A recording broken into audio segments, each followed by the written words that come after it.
Hey guys, so recently the government has thrown the idea around where they are considering to introduce a monthly payout option into our national retirement scheme, which is EPF. So the main idea is to really stop people from withdrawing their entire EPF savings account at the age of 55. Instead, you'll only be allowed to take part of your money and the rest will be paid out to you monthly, like a pension, right?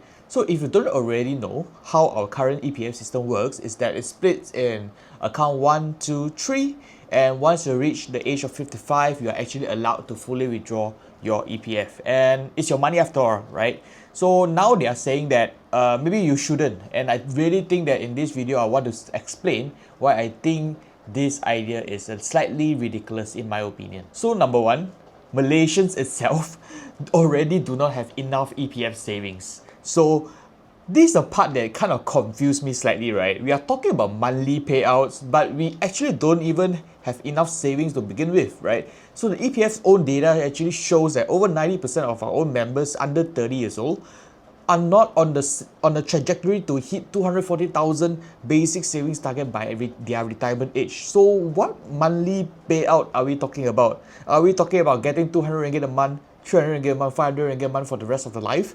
So that itself doesn't even cover groceries. So the second reason why is that I think this idea is slightly ridiculous is that why are we punishing people for a problem caused by a few? Let me explain, right? So it's true that 1 out of 4 EPF members exhaust their savings, EPF savings within 5 years when they turn 55, right? So by 60, they are run out of money. So that's a real issue. I wouldn't deny that, right? And I do think that it will lead to a lot of social problems where government will need to fork in more budget into hospitality and all the social programs.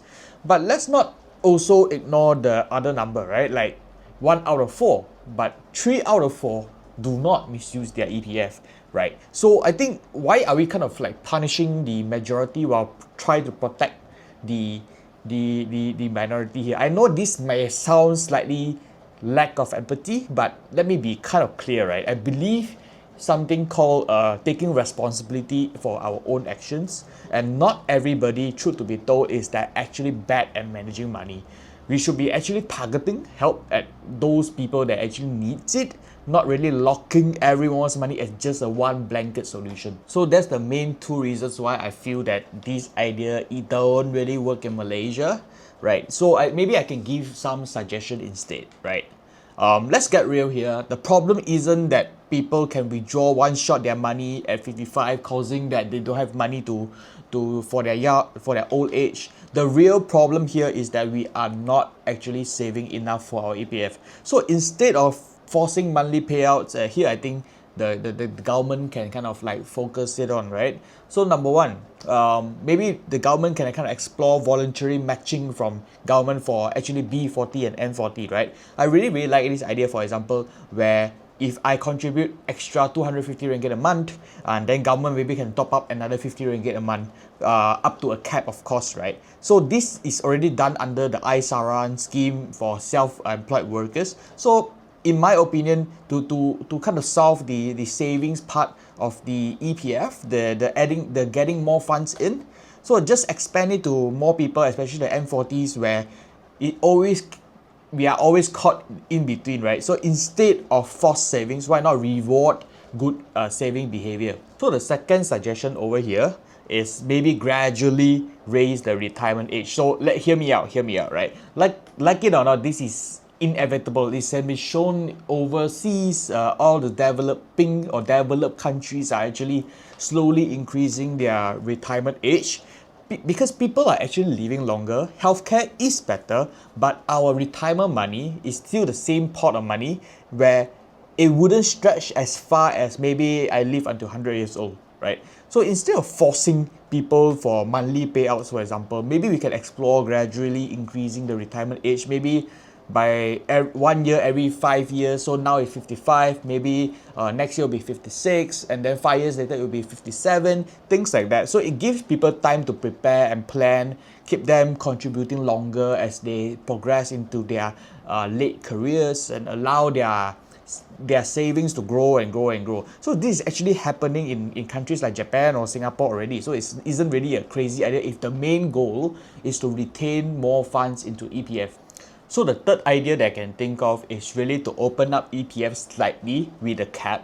So what do I mean by this, right? Is that maybe EPF can explore giving the option, right, for EPF members to invest overseas, maybe like 10% of their account to overseas market like ETF, like S&P 500 or Nasdaq, so that we have a chance to over time get the outsized market returns. This will in turn increase our nest egg over the long term. So the fourth idea that I can think of is really to increase the tax relief for EPF. So if you not know already, the current tax relief voluntary self-contribution for EPF actually gets 3,000 ringgit tax relief every single year.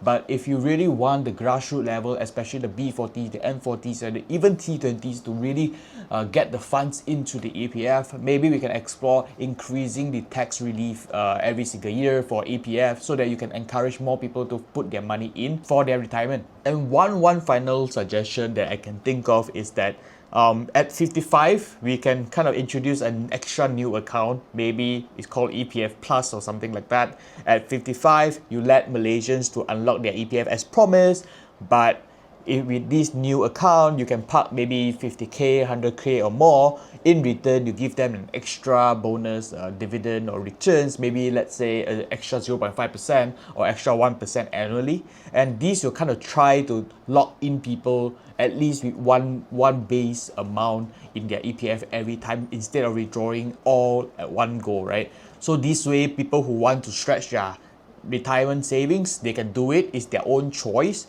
and it's also, if you want to withdraw fully, it's also your own choice, and it rewards kind of responsibility without removing the freedom.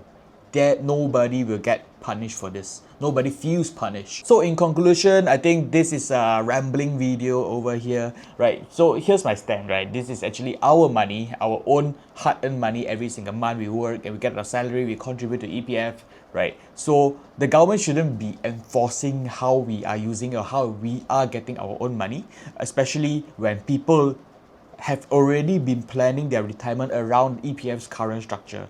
So if the government really wants to introduce monthly payout, that's fine.